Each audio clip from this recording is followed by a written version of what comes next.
Here's a question. If I gave you an extra hour right now, no strings attached, would you spend it or would you save it? Most people would spend it without a second thought. But if I gave you an extra £1,000 right now, you'd probably think twice.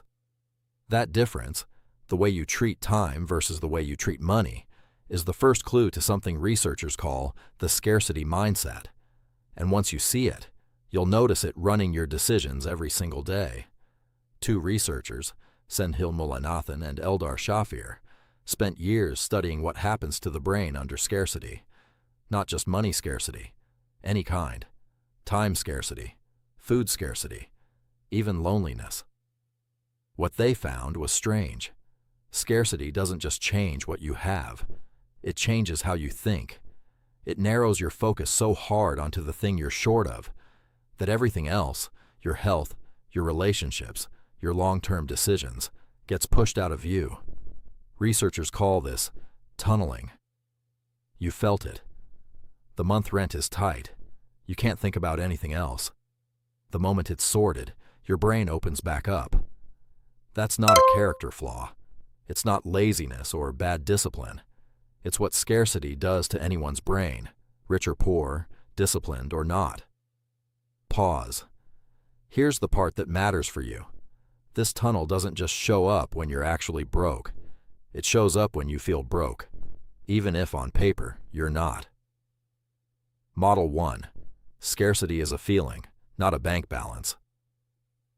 You can have money in your account and still think like you're scarce, and you can have very little and still think like you have enough. The number in your account and the mindset running your decisions are two different systems. Someone on a comfortable salary who grew up watching their parents count coins at the till will often make decisions from scarcity for the rest of their life, hoarding, underspending on things that would actually help them, treating every purchase like a threat. Meanwhile, someone with genuinely little, who was taught to think in terms of enough, makes calmer, clearer decisions with the same amount of stress you'd expect from someone twice as wealthy. So before we go further, ask yourself this. Is your relationship with money based on your actual numbers, or on a feeling you inherited a long time ago that never got updated? Model 2. The tunnel makes you worse at money, not better. Here's the part that surprises people.